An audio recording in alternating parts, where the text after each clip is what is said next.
Eccoci qui, cari naviganti, planiamo sul set di Commander Legend Battles of Baldur's Gate, ricolmo di novità, meccaniche vecchie e nuove e soprattutto di leggendarie, che potranno farsi strada nel sempre più ricco universo dell'EDH, a volte con qualche chicca che sfugge ai radar dei meno avvezzi al formato.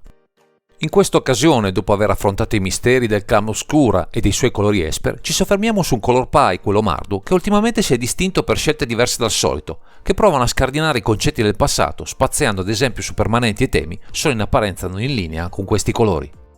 Anche questa volta, grazie a questo gnomo molto particolare, andremo ad esplorare un tipo di permanenti, gli artefatti, che negli ultimi set ha ricevuto un'iniezione importante di carte utili a valorizzarne il potenziale, anche in questa combinazione colori, dandovi modo di sperimentare build molto interessanti.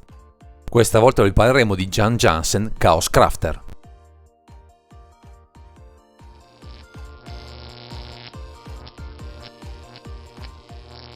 Proseguiamo anche in questa occasione nella tradizione di questi gnomi, in grado di manipolare con perizia gli artefatti, con un mix di abilità e vantaggi che rendono questa creatura interessante sotto molti punti di vista. Ma andiamo con ordine, analizzando le sue caratteristiche.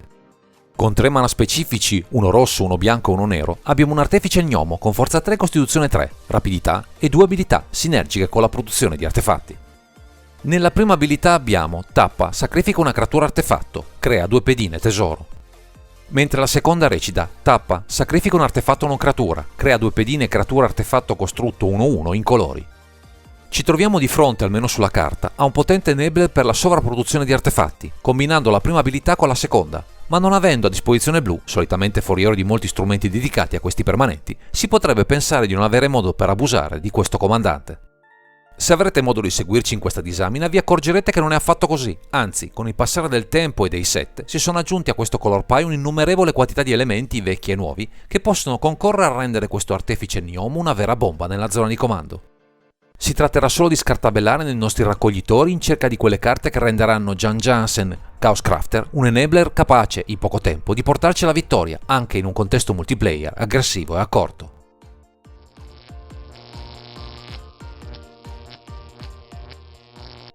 Con il potenziale evidente espresso da questo Jan Jansen Chaos Crafter, che accompagna a un paio di abilità molto potenti la Kiro Rapidità, fondamentale per essere efficace al suo ingresso, ci potremo ingegnare a costruire delle combo, anche con un color pie all'apparenza non pronto per questo scopo.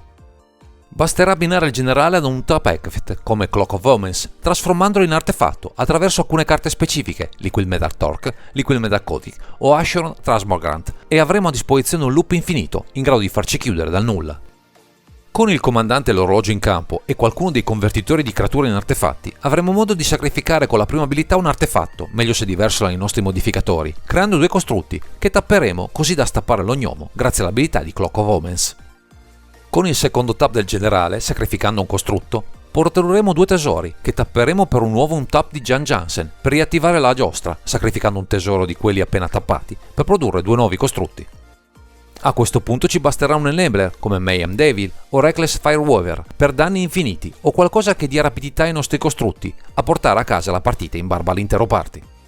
Ci sono molti modi per rendere solida questa chiusura, ma abbiamo uno strumento che calza a pennello con lo scopo, Madda Brother Outlaw, che potrà diventare un grimandello del nostro grimorio, trovando i pezzi o le chiusure anche sotto forma di draghi, per sfaltare chiunque in base al contesto.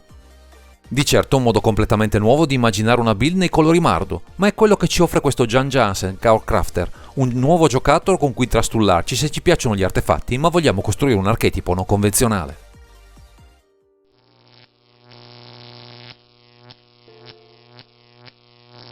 Con quello che mette sul piatto Jan Jansen Chaos Crafter, appare scontato che faremo di tutto per produrre e valorizzare gli artefatti attraverso un color pie che nel tempo, soprattutto negli ultimi anni, si è arricchito di tante nuove funzionalità che renderanno solida la nostra build basata su questo generale. Pensiamo ad esempio alla conquista dell'Impulsive Draw, ben rappresentato da carte quali Professor Facebreaker e Justice Will, per capire quanto sia accessibile acquisire carte e value, anche in una combinazione colore che non prevede il blu, per meglio costruire il nostro game plan.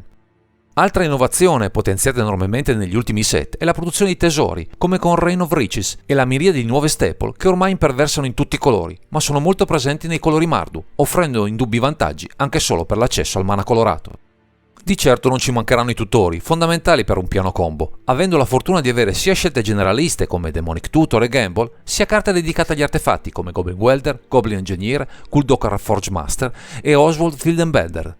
Alcune di queste soluzioni sono anche ottime nell'ottica di valorizzare gli effetti di un tap che potremmo inserire nel nostro mazzo, così da massimizzare la capacità di trovare tutto quello che serve per ottenere una delle nostre chiusure prima del previsto. Anche sul fronte della mera produzione di token tesoro siamo messi benissimo nel colore a disposizione, annoverando diverse staple tra Docksize Extortionist, Smoggering Tight e Academy Manufacture, che potranno di certo mettere il turbo alle nostre chiusure, dandoci piena libertà nel castare anche carte colorate come il generale. Se poi a queste carte, o anche solo al generale, abbineremo i vantaggi concessi da Xorn o Annoyed Procession, capite bene che sarà facilissimo incrementare enormemente il vantaggio di risorse rispetto agli avversari, ottenendo così tanti token da dominare l'intero party in breve tempo. Altra tech interessante che ben si incastra con l'abilità del nostro artefice gnomo è Torbind Staff, con il suo effetto di un tap, che in parte è collegato al sacrificio dei costrutti prodotti, in parte può trarre giovamento da altri effetti di un tap infiniti, diventando una finisher inaspettata, senza passare neppure dalla combat.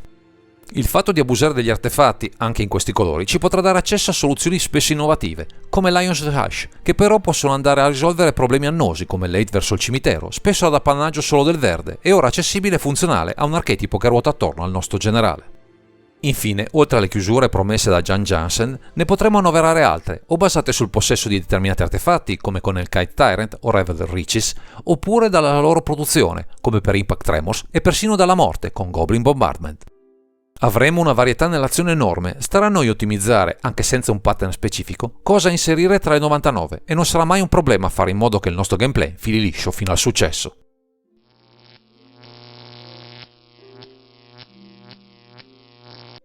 Arrivati a questo punto, il pattern su cui elaborare una lista attorno a Jan Jansen, Chaos Crafter, appare chiara, quasi scontata, ma non dimentichiamoci che questo artefice gnomo ha cablato al suo interno un motore di sacrificio, unito, anche se con 2 tap defect, a un surplus di produzione di permanenti nel processo. Con questo vantaggio, che tra l'altro non chiede mana nel processo, potremo sbizzarrirci nell'implementare carte come Deadly Dispute o Icarus Wellspring e persino staple come Skullcamp per compensare l'annoso limite del card advantage, solitamente cronico in questi colori. Sono poi nel tempo arrivate staple come Spare Sentinel, che compenseranno in parte questi limiti, ma anche solo limitandoci effetti che abusano del sacrificio per ottenere vantaggi, le scelte saranno molte e potranno crescere anche in futuro.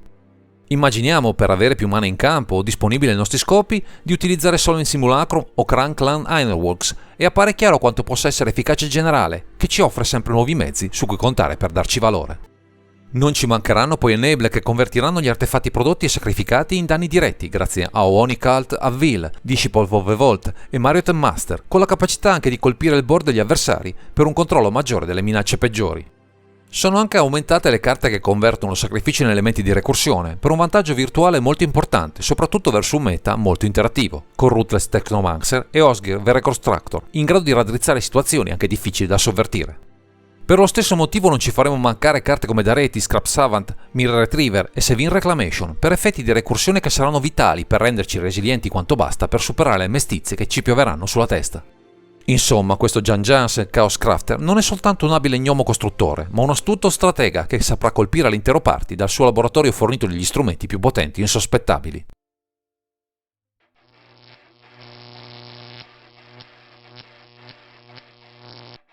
Non ci mancheranno certi piani, staple e prospettive per un archetipo incentrato su questo Jan Jansen Chaos Crafter, ma alcune scelte saranno irrinunciabili se vogliamo ottenere il massimo da questo generale fuori dai generis, almeno sul fronte del Coral Pie.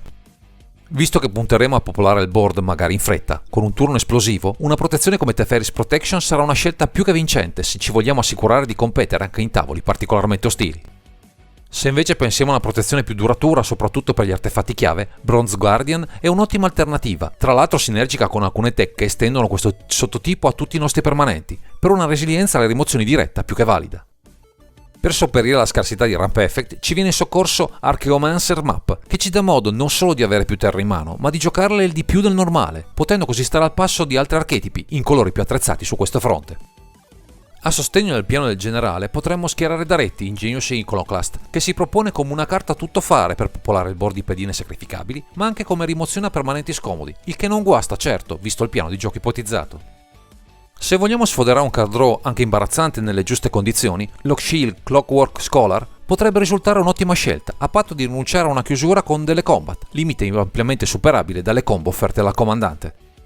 Anche sul fronte della produzione di tesori possiamo schierare carte ottime, come Pitless Spandrar, perfettamente integrata con le finalità del comandante, per un surplus di mana che ci darà ottime speranze per le strategie del mazzo. Potremo persino abusare del surplus di artefatti in senso lato con Girapur Aether Grid, che si trasformerà anche in una finisher se avremo innescato qualcuno dei nostri loop, senza neppure scomporci troppo, usando mana o perdendo pezzi preziosi nel processo. Infine, come non citare Staff of Domination, uno degli elementi più conosciuti sul fronte degli effetti di tap e on tap, che qui riveste un ruolo di prim'ordine, visto che è a sua volta un artefatto che non faticheremo a trovare con i giusti accorgimenti nel nostro grimorio.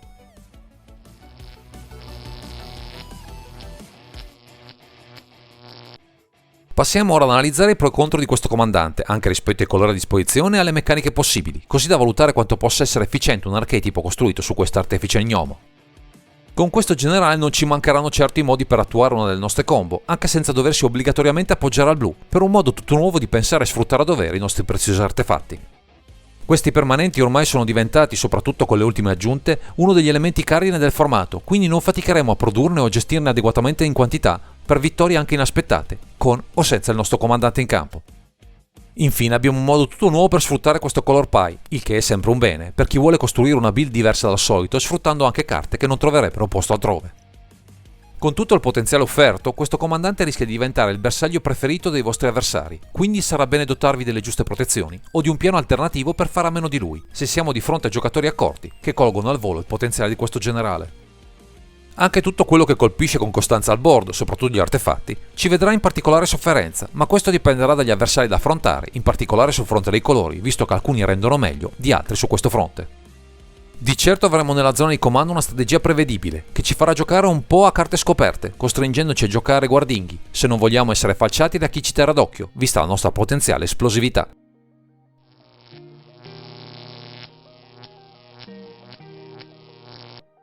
Dopo questa carrellata è giunto il momento di dare un voto al nostro Jan Jansen Chaos Crafter, a sintesi di tutte le considerazioni effettuate, anche rispetto ai vari test che abbiamo condotto intorno a questo comandante.